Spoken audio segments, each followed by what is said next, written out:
Under the bed again. You ever notice how the house sounds different when you're alone? Like the air itself starts whispering secrets you're not supposed to hear. That's how it started for me, in my childhood bedroom, back in Derry, Maine. Yeah, that Derry. The kind of place where bad things don't just happen. They linger, they settle in the corners of your house, your head, your life, like mildew that never dries. I'd moved back home after my divorce. 38 years old, sleeping in the same room where I used to imagine monsters under the bed. The wallpaper still peeled in that same lazy curl by the window. The old rocking chair still faced the closet where Mom used to hang my winter coat. Time hadn't changed much here. Only I had. I told myself it was temporary, just until I could get my feet under me again. But the nights were long, longer than I remembered. The house groaned like it was struggling to remember how to breathe.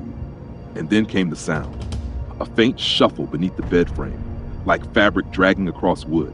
At first I laughed. Mice, I said out loud just to hear another human voice in the dark. But then came the breathing, slow, wet, heavy, like something savoring each inhale.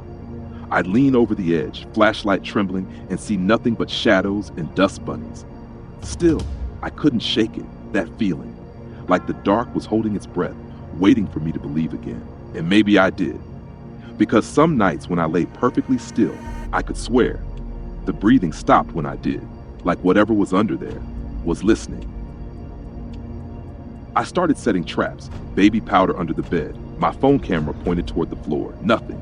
Every morning, spotless, silent. Until one night, I woke up to find a handprint in the powder, too small to be mine, too old to be a child's. The edges of the print blurred as though the hand that made it was trembling or decaying. The air in the room felt wrong, thick, syrupy, pressing down on my chest like I owed it something. I called my sister Mary, told her I was hearing things again. She laughed, that nervous kind of laugh people use when they don't want to believe you. Then she got quiet, so quiet I could hear her breathing through the line. "Don't you remember what Mom told us?" she whispered. "Never look under the bed after midnight." The words stuck to my brain like flypaper. That's when I remembered. Mom used to pray before tucking me in. Kneeling beside the bed, her fingers clutching the cross at her throat. She'd whisper, "Stay in the light, Jimmy. The dark knows your name." And that night, lying there, I realized she wasn't being poetic. The next few days blurred together. I started leaving lights on. Coffee consumption went from 2 cups a day to a full pot. The circles under my eyes deepened until I looked like a ghost myself. I even tried sleeping on the couch, but the breathing followed. I could hear it, faint and wet, seeping through the floorboards, syncing with my heartbeat. I told myself I'd prove it, prove there was nothing there. So I waited. Clock ticked to 12:01. The house went still, not quiet, still. The kind of silence that feels intentional. I leaned over the bed. The flashlight trembled in my hand. Something moved. A drag, a shuffle, like someone adjusting their weight in the dark. Then a whisper, right against my ear. A child's voice, cracked and dry as autumn leaves. "Welcome back, Jimmy." I screamed and stumbled back, hitting the dresser hard enough to knock over the lamp. The bulb shattered. The room plunged into darkness, and beneath the bed, something laughed. It happened on the 3rd night. Thunder rolling outside, lights flickering, like the universe itself wanted me to look. And I did. I got down on my knees, the floorboards cold and damp beneath my palms. My flashlight trembled in my hand like it was alive and scared too. The storm outside cracked open the sky, lightning spilling through the curtains, washing the room in white. And I lifted the bed skirt.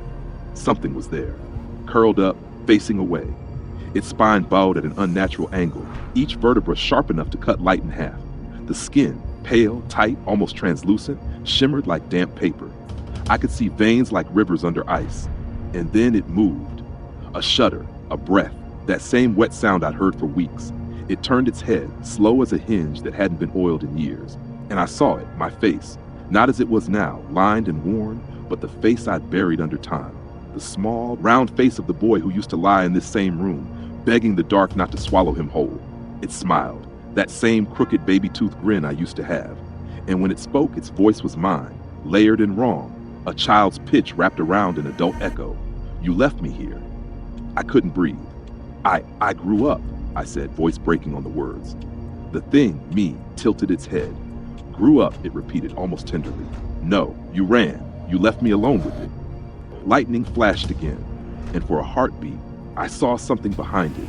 A shape deeper than shadow, sprawling and vast, clutching the child me by the shoulders like a puppet. I backed away. The flashlight slipped from my hand, clattering across the floor, rolling beneath the bed, illuminating the dark thing holding my childhood self like a lover. It began to crawl out. First the child, then the darkness behind it, stretching into shapes that defied logic. And I knew I couldn't run this time. So I reached under the bed, because sometimes the only way to end a nightmare is to pull it into the light.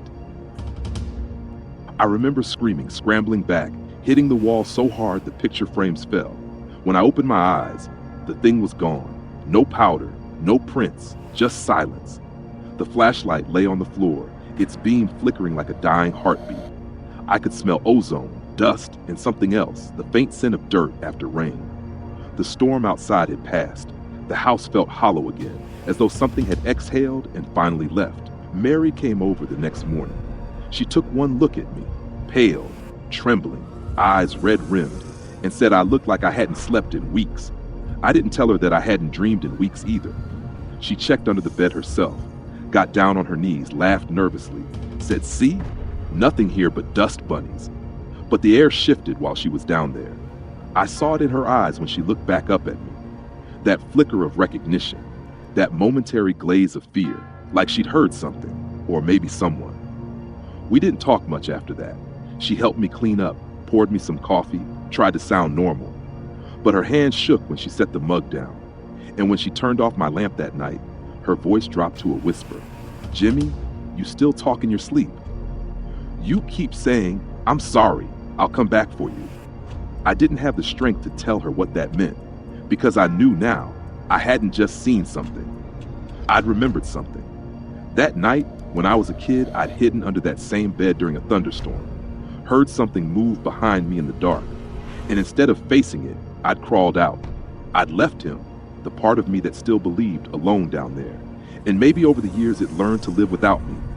Maybe it became something else. Now, when I pass that room, I keep the door shut. But sometimes, if the house is too quiet and the night too still, I hear it. A small voice under the floorboards, whispering, "You promised." It's been 3 nights since then. I'm staying in a motel off Route 7, the kind of place where the wallpaper curls like old skin and the neon vacancy sign buzzes louder than your own thoughts. I haven't been back to the house. Don't plan to. Not after what I saw. I tell myself I just need rest, that I'll move on, start over somewhere new. But sleep doesn't come easy. Every time I close my eyes, I see that grin. My grin, wide and waiting. Last night, around 3 a.m., I woke up to a sound. That same sound, a soft shuffle, coming from under the motel bed. I froze. The air felt heavy again, pressing down on my chest, whispering against my skin. Then came the voice, faint, fragile, familiar. "Why did you leave me again?" I couldn't move, couldn't breathe, just lay there staring at the ceiling while the shadow under the bed rippled, slow, deliberate, alive. I think about what I said before, that monsters aren't real, but maybe I was wrong. Maybe they're the pieces we cast off, the fears we bury so deep they start clawing their way back to the surface. And maybe when they find us again, they don't come to hurt us. Maybe they just want us to remember. This morning, I looked in the mirror. My reflection seemed off. You ever see your own face and feel like it's not really yours? Like something's standing just behind the glass, waiting for you to blink first? I'm leaving Derry tonight. But deep down, I know the truth. You can't run from what lives inside you. You can change your name, change your bed, but sooner or later, the dark learns your address. And when it finds you, it doesn't knock. It crawls out from underneath. Pause. If you made it this far, thanks for sticking with me through this story. If you enjoyed Under the Bed again, make sure to like this video. It really helps the channel grow and reach more listeners who love a good scare. Subscribe for daily storytelling and share this with someone who might sleep a little less easily tonight. There's another story waiting for you right now on your screen. Go ahead, click it. And remember, I'll see you back here tomorrow. Just don't look under the bed. The Lantern Maker. You ever walk past one of those little antique shops that shouldn't still exist? Yeah, that's where I met him. Mr. Calder, the lantern maker.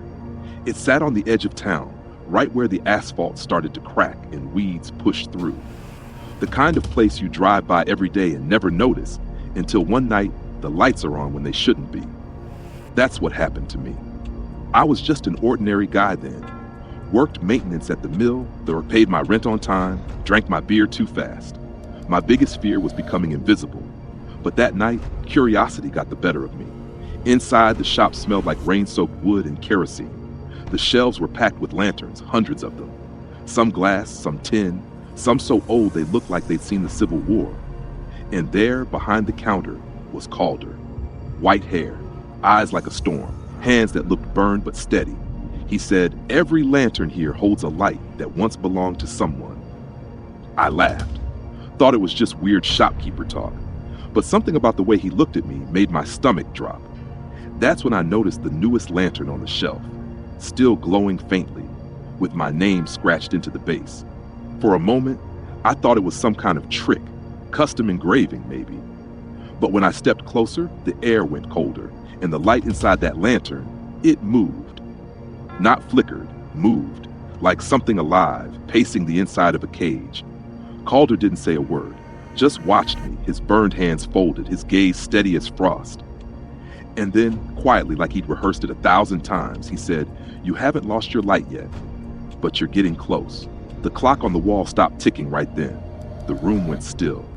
And for the first time in my life, I felt seen, truly, terrifyingly seen. Something in me shifted that night. I didn't know it yet, but that was the moment my soul began to flicker. I woke up drenched in sweat, heart pounding like a hammer in a coffin. The dream clung to me, sticky, electric. I couldn't shake the feeling that something inside me was dimming. At work the next day, the mill lights sputtered, died for a full 10 seconds. Everyone grumbled, cursed the wiring. But in that darkness, I saw them, hundreds of tiny glimmers floating in the air, lanterns, hanging where the ceiling should have been. And in the split second before the lights came back, I saw one with my name again. I left early, told my boss I was sick. I wasn't lying. That evening, I went back to Calder's shop. This time, the door was open, light spilling onto the sidewalk in a trembling yellow pulse. The smell of kerosene hit first, sharper than before. Inside, Calder was waiting. "You shouldn't have come," he said. Not angry, just sad. Like a man watching someone step onto thin ice. "I want to know what you did to me." He didn't answer, just turned to a lantern glowing blue and soft. He lifted it, the glass trembling in his hand. Inside was a small swirl of light, gentle, almost breathing. "Every soul leaves an echo," he murmured. "I keep them safe until they fade." I backed away. "Souls? You mean people?" He smiled, if you could call it that. Not people anymore. Behind him, I saw shelves upon shelves of lanterns, each one humming faintly, and as I listened closer, I heard whispers. Not wind, not gas. Voices, pleading, praying, cursing. My knees went weak. "What do you want from me?" Calder's eyes flickered like candlelight. "I don't take the light," he said. "It finds me, the forgotten ones, the lonely ones. They burn slower, but they all burn out." The air in the shop thickened. My breath came shallow. I looked down, and the skin of my arms was faintly glowing. My veins pulsed gold beneath the surface. Calder stepped closer, his shadow stretching like smoke across the floor. "You came back," he said softly. "That means it's already begun."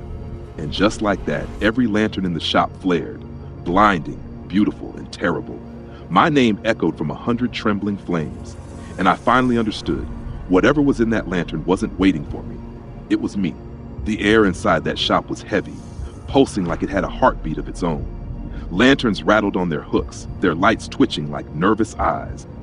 The whole place seemed to breathe, walls expanding and contracting as if the wood itself remembered every soul it had swallowed. Calder stepped forward, lantern in hand, that faint glow inside twisting like a trapped scream.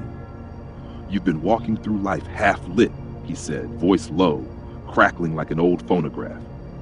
"You think you're afraid of dying, but no, boy, you're afraid you never lived." I wanted to run. I wanted to tear that lantern from his hands and smash it, watch the light die, but my feet stayed nailed to the floor. My body trembled, my chest burned. Every shadow in the room seemed to crawl toward me. He opened the lantern, and the world turned white. It hit me all at once, a rush of everything I'd ever been. The smell of my mother's cooking, the taste of cheap beer, the echo of every stupid laugh, every lonely night. The pain, the mistakes, the small mercies, they all burned through me like wildfire. I screamed, or maybe I didn't. The sound came from somewhere far away. In that blinding storm of light, I saw Calder, not old, not young, but timeless, his skin rippling like liquid glass. He wasn't a man at all. He was a vessel, overflowing with the lives of 1,000 forgotten people. Their voices spoke through him, overlapping, desperate. "You can stay," they whispered, "or you can burn." I looked down and saw the glow tearing through my chest, spilling out between my ribs like molten gold. My fingers dissolved into light. Calder reached out his burned hands. "Take it back," he said. "If you want to live, take it back." So I did. I grabbed the lantern, shoved my hands into the flame, and the pain, God, the pain. It felt like being unmade and reborn at once. I saw everything. The shop, Calder, the hundreds of souls trembling in glass, and then with one final burst of white heat, everything shattered. Glass rained down like stars. The lights went out, and my own lantern, my name, winked into darkness. The first few days after that night felt like waking up from a dream you can't quite shake, where your mind insists you're fine, but your bones still hum with something you can't name. Everything looked the same. The streets, the mill, the gray faces in the morning rush. But they all felt off, like the world had been repainted slightly wrong. Colors too sharp, shadows too deep. I told myself it was stress, a hallucination, maybe. But then the power went out at work again, and in the dark, I saw them. Tiny motes of light, swirling just above the concrete. The other guys didn't notice. They just grumbled and kicked the machinery. But I stood there, staring, because I could feel them watching me back. That night, I walked to the edge of town, to where the lantern maker's shop should have been. There was nothing but cracked pavement and silence.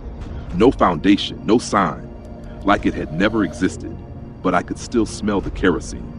Still hear the faint tink of glass, like wind chimes in a dead wind. I knelt where the counter might have been, brushed my hand across the dirt, and found something buried there. A small shard of glass, scorched at the edge, warm to the touch. When I held it up, light shimmered inside it, dim but alive. My name, faint as smoke, carved across the surface. I should have been terrified, but I wasn't. For the first time in years, I felt awake. I started noticing things, people whose reflections didn't quite match their faces. The old man at the diner, staring too long into the glow of the jukebox. The widow next door, lighting candles that never melted down. Maybe Calder hadn't disappeared. Maybe he just passed it on. Now, every night, I hear the whispers again, louder, closer. They say my name differently now, like it's both a warning and a welcome. Sometimes, when I can't sleep, I stand by the window and watch the street lamps flicker. And in the glass, for just a heartbeat, I see another version of me. Eyes glowing faint gold, smiling like he knows something I don't. And then the lights go still again, and I'm alone. I don't think I really am. They say time heals everything, but it doesn't heal what you can't explain. Weeks turned to months. I went back to work, went through the motions, tried to forget. But the truth is, I wasn't the same man anymore. I'd seen what lived behind the light, the quiet machinery of souls, ticking like old clocks in the dark. I stopped fearing death. What scared me now was the fading, the slow dimming of people who no longer feel, who drift through life like ghosts wearing skin. I could see it everywhere, in the blank stares on the bus, the silent dinners in the apartment windows. So many unlit lanterns waiting to be claimed. I started carrying the shard I'd found, the one with my name faintly glowing. Sometimes when I hold it up to the night, it still hums softly, like a heart that never stopped beating. Maybe it's Calder calling. Maybe it's me answering. I've begun to understand what he meant. Every soul burns once, and when that fire goes out, someone like him gathers the last of its light to keep it safe, to keep it remembered. Maybe that's what I am now, a keeper of faint lights, a reminder that even the smallest glow can pierce through endless dark. People still whisper about the strange lights by the mill, little orbs drifting above the water. They say it's swamp gas or kids with flashlights. But I know better. Sometimes, I stand at my window and see a faint figure by the lot that used to be Calder's shop. White hair flickering, eyes storm dark, and next to him, shelves upon shelves of lanterns, burning steady in the night. One of them looks brighter than the rest, and sometimes when the glass catches my reflection, I swear I see him behind me, smiling, patient, holding a lantern, with your name etched into the base. Tell me something. How bright do you think your light still burns? If you enjoyed this story, don't forget to like the video. It helps the channel grow and brings more eerie tales to life. Subscribe for daily stories and share this one with someone who loves a good chill before midnight. Thanks for watching and listening. There's another story waiting for you right now, just there on your screen. I'll see you back here tomorrow night. The House That Remembered Me. You ever walk into a house and feel like it's looking back at you? Yeah, that's what happened to me. I wasn't some ghost hunter or psychic medium or whatever. I was just a guy, Eddie Mercer, a house appraiser for the county. My job was simple: walk through old properties, jot down numbers, and move on. This one, though, this house on Carpenter's Hill, it didn't want me to move on. The town was a quiet New England kind of place. You know the sort.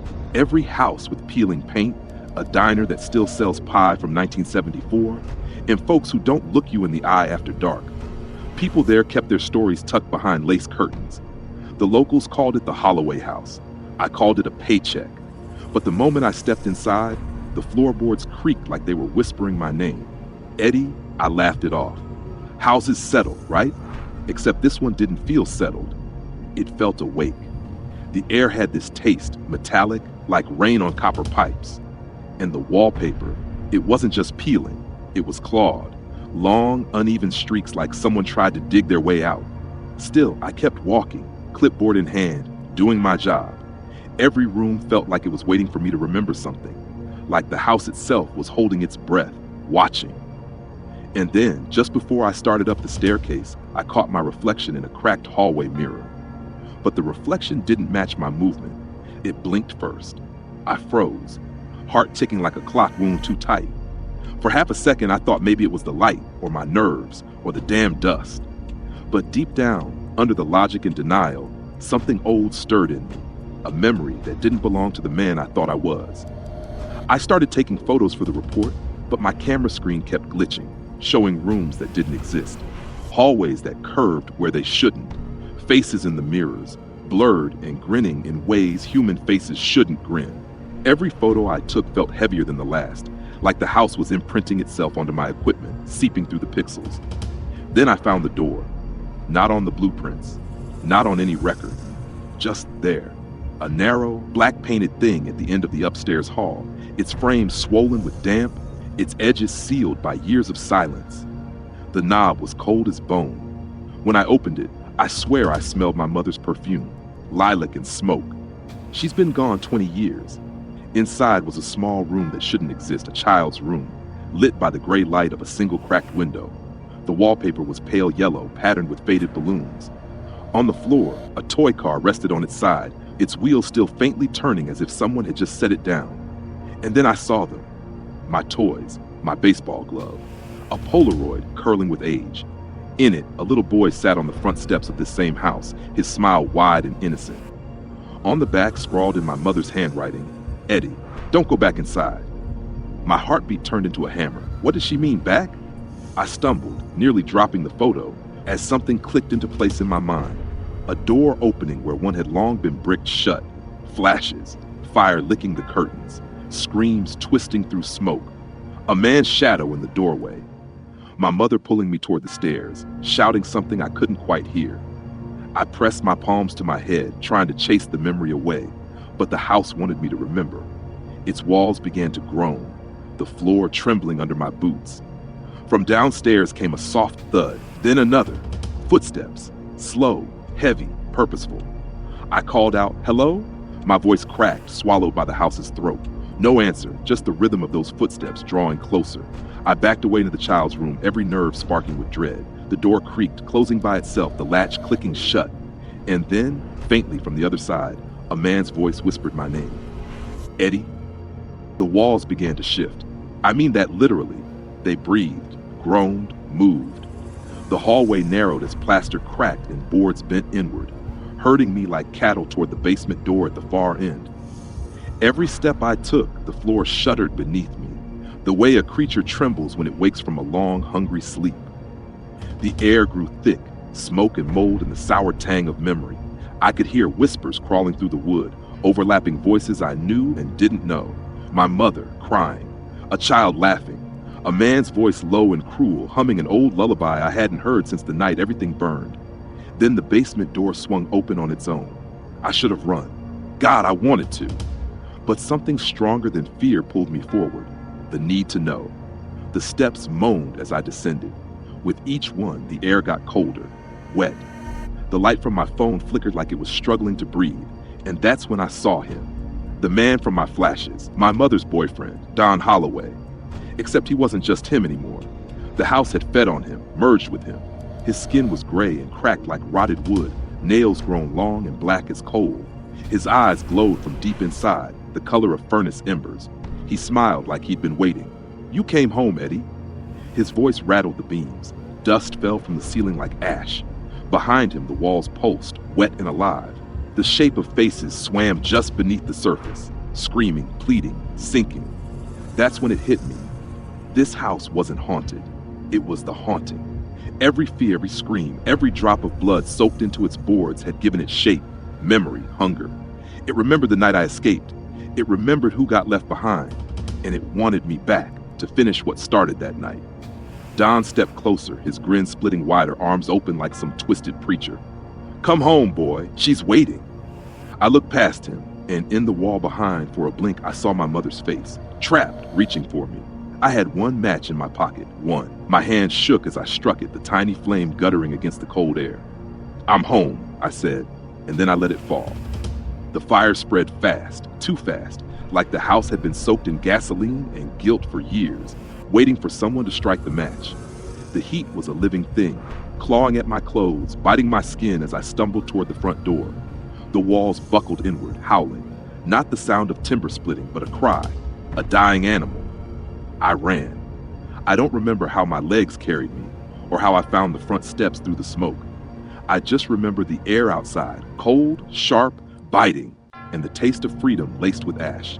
When I looked back, the Holloway house wasn't just burning, it was bleeding light. The flames didn't move like fires should. They poured upward, white and gold, dragging shadows out of the windows. Souls, if I'm honest. Faces twisted in the glow, stretching skyward, dissolving into the night. The house's outline trembled, like it was trying to hold itself together, but couldn't anymore. And then it collapsed. A sound like thunder cracking open the earth. The fire swallowed it whole. Sirens came eventually. The sheriff, some volunteer firemen, a medic who kept asking if I'd been drinking. They didn't believe a word of what I told them. A house rearranging itself, a man made of wood and shadow, a mother's voice trapped in the walls. The sheriff pulled out his clipboard and said something that still makes my skin crawl. "There's no record of you ever living there, son. No Mercer family in the county archives. No Holloway fire either, not in any report." I tried to protest, told him I had proof, but when I looked down, the toys, the glove, all gone. Just ash in my pockets, all except the Polaroid. That photo survived. I looked at it under the paramedic's flashlight, my fingers shaking. It was the same picture, little boy on the steps, my mother's handwriting on the back. But in the image, the house wasn't burned. It looked brand new. And the boy was smiling wider than before. Almost like he'd been waiting for me to come home. They rebuilt on Carpenter's Hill last year. All fresh paint and clean angles, white siding that gleams like nothing bad ever happened there. A new family moved in, a young couple with a little boy, the kind who still believe the world can't hurt them if the lights are on. Sometimes, when I drive by on my way to the next job, I see the kid sitting on those same front steps. He waves, and God help me, he's got my eyes. The first time, I told myself it was coincidence. Second time, maybe deja vu. But last week, as dusk settled over the hill, I saw something move in the upstairs window, just behind the curtains. A hand. Pale. Familiar. And I swear, the curtains moved like someone was breathing behind them, watching, waiting. It's strange how the past doesn't die. It just waits for you to circle back. Sometimes I think about the photo, the one I keep in my desk drawer. I've tried to burn it, tear it, throw it away, but it always finds its way back. The house in that photo still looks brand new, like it's rebuilding itself, one memory at a time. And sometimes, when the night's quiet and the air smells faintly of smoke, I hear it again.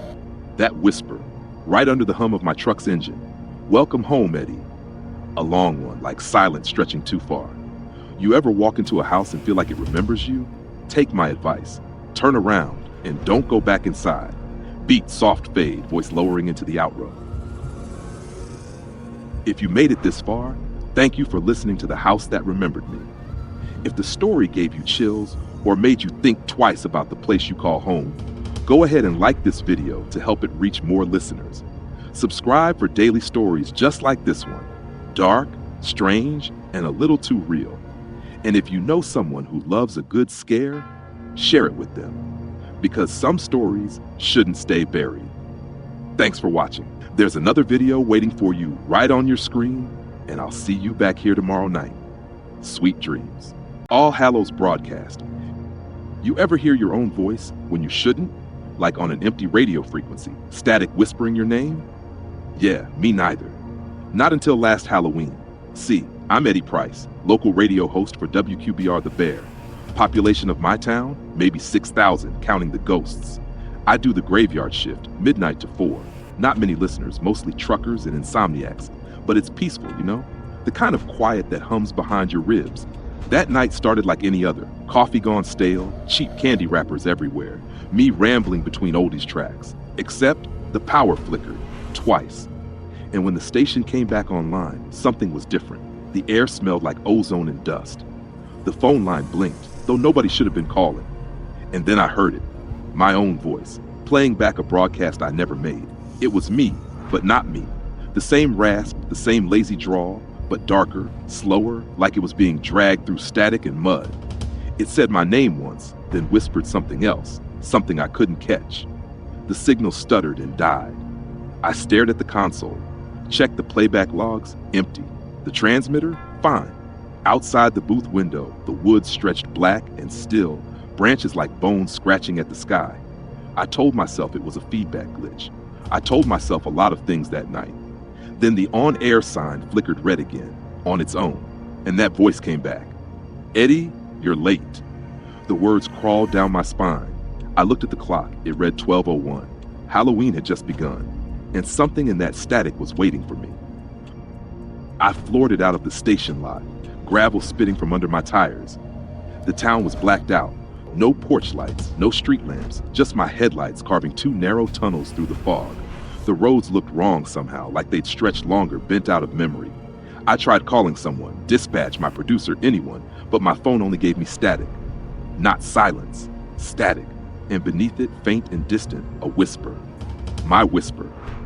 Don't run, Eddie. I dropped the phone. My pulse slammed in my ears. I turned down an old service road that led to the transmission tower. The thing was half a mile out, rising over the pines like a rusted skeleton. Maybe if I killed the signal from the source, this nightmare would quit breathing. But when I pulled up, the tower lights were pulsing in sync with my heartbeat. Red, red, red. I swear I could feel the frequency crawling over my skin. The hum was low, hungry, like the air itself was tuned to something alive. Then I heard my show, coming from inside the transmitter shack. The door hung open, creaking slow, and there on the console was the mic. My mic, the one from the booth downtown. And the sound playing through it wasn't just my voice anymore. It was a dozen voices, layered like echoes in a well, children, women, men, all talking through me. They said names, dates, times of death, people from town, some alive, some long gone. I staggered back, bile burning my throat. The woods around me felt crowded, like something was standing just behind the tree line, listening. The signal crackled louder, and the voices shifted again, overlapping until they merged into one long, dragging breath. Then that breath spoke. Stay on air, Eddie. They're listening. And the transmitter flared white hot. My car died the second I hit the ignition. The fog thickened, swallowing the road. I could still hear the broadcast, a poet bleeding from every shadow, whispering through the vents of the car like it was inside with me. That's when I realized it wasn't the radio that was haunted. It was me. The second I stepped into that booth again, the air felt wrong, thicker, like walking underwater. The hum of the machinery had a heartbeat now, syncing with mine. I could smell something burning, ozone, metal, hair. Every instinct screamed to run, but something else, something in my head, kept whispering, "Finish the show." The mic came alive before I even touched it. Its red light bled across the glass like an open wound. The static grew teeth, forming words out of the noise. "Sit down, Eddie. They're waiting." My body obeyed before my mind caught up. I sat, my fingers found the fader switch. It slid up on its own. "Good evening, listeners," the voice said through my mouth. "Welcome to our final broadcast." I tried to pull away to fight it, but my muscles locked.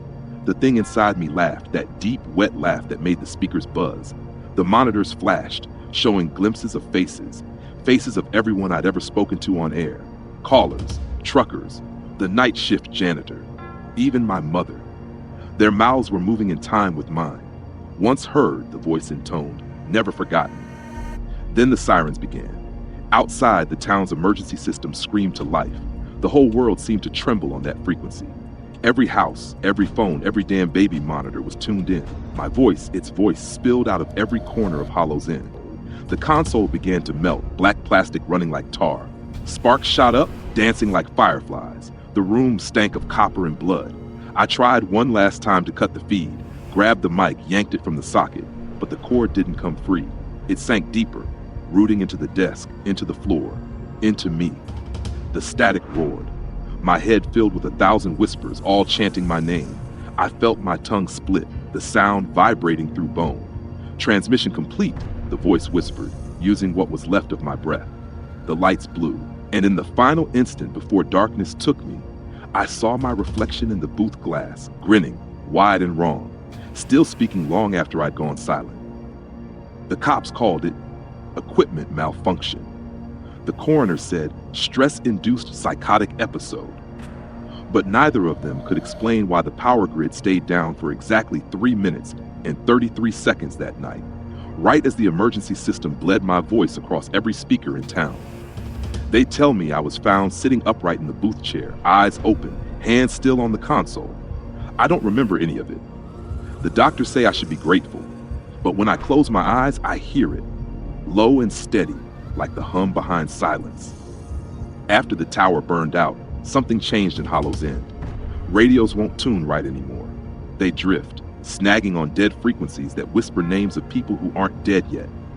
The folks here don't talk about it much, but they don't throw Halloween parties anymore either. They lock their doors.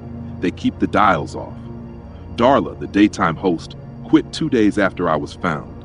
She said she kept hearing someone say her name through the static when she tested the backup transmitter. She left a note on her desk. He's still broadcasting. I checked once.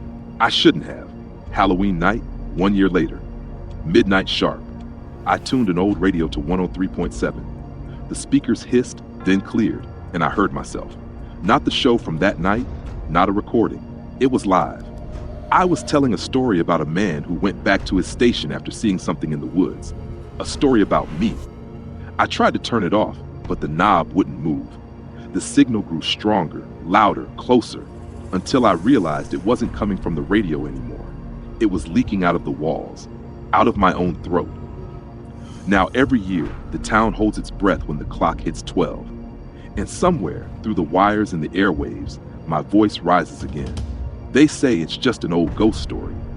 But if you're ever driving through Hollow's End and your radio catches static, don't adjust the dial, because I might still be waiting for you to listen. Sometimes when the wind cuts across the hills and the air turns sharp with October's breath, I swear I can hear it again. That low hum hiding beneath the world's silence. It's faint like an old song bleeding through another station, but it's there, whispering my name, dragging it through the static like it's trying to remember how to be me. I tried leaving town once, packed up the car, drove until the highway turned to dust and the signal bars disappeared. But somewhere between the miles, the radio clicked on by itself. No station, no frequency, just that whisper, "Don't go off air, Eddie." That's when I realized you don't escape a voice that's already inside you. You just turn down the volume and pretend not to hear. Now I keep the dial off, most nights, but the thing about silence is it starts to sound a lot like static when you're alone too long. And maybe that's the point. Maybe I was never supposed to turn it off. Maybe some signals aren't meant to fade. They just find new hosts, new transmitters, new listeners willing to tune in. So if you're hearing this, if my words are crawling through your speakers right now, ask yourself one question. Are you sure you turned on the radio? Because once the frequency finds you, it never really lets go. And if by chance you wake up one night and the air smells like ozone and the red on-air light flickers somewhere in the dark, don't speak, don't move. Just listen. Maybe it's just interference. Or maybe, just maybe, some voices never stop broadcasting. Hey, if you've made it this far into the broadcast, thank you for tuning in.